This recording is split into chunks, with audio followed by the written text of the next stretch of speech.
အားလုံးပဲမင်္ဂလာပါမင်းခန့် all-in-one YouTube channel မှာကြိုဆိုပါရစေ PM Morgan နဲ့အင်တာဗျူးတစ်ခုမှာကမ္ဘာ့ကောင်သူကစားသမားတူဖြစ်တဲ့ပေါ်တူဂီရဲ့စိတ်ကြီးခရစ္စတီယာနိုရိုနယ်ဒိုကကမ္ဘာဖလားလိုပြိုင်ပွဲကို6ပွဲ9ပွဲကစားပြီးထာဝရကောင်သူကစားသမားလို့သတ်မှတ်ရင်လုံအောင်ကြတယ်ဆိုတဲ့သူ့အမြင်ကိုတစ်ဖက်ကပြိုင်ဘက်လီယိုနယ်မက်ဆီနဲ့နိုင်ငံလေစဉ်ကယ်ရီယာတီးတဲ့အချက်တွေကိုနှိုင်းယှဉ်ကြည့်အောင်ပေါ်တူဂီတို့ရခဲ့တဲ့2016ယူရိုဖလားပြိုင်ပွဲမှာပြိုင်ပွဲအကောင်းဆုံးကစားသမားကဂရစ်မန် Nation League Final 2019မှာပြိုင်ပွဲအကောင်းဆုံးကစားသမားကဘနာဒိုဆေးဘာ2025ဒုတိယအကြိမ်စုခုခဲ့တဲ့ Nation League ပြိုင်ပွဲမှာပြိုင်ပွဲအကောင်းဆုံးကစားသမားကနူနိုမန်တက်တစ်ဖက်မှာဘရာဇီးနဲ့ကစားခဲ့တဲ့ကိုပါအမေရိက Final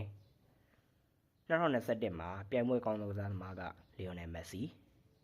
အီတလီနဲ့ကစားခဲ့တဲ့2022 Finalissima မှာပြိုင်ပွဲအကောင်းဆုံးကစားသမားကလီယိုနယ်မက်ဆီ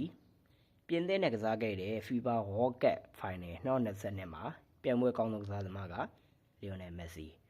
ဒါတော့ဆိုရင်ပေါ်တူဂီစတာပြောခဲ့တဲ့6ပွဲ9ပွဲမှတ်ချက်ကတင့်တွယ်ဘလို့ရှိလဲ comment မှာရေးခဲ့နော်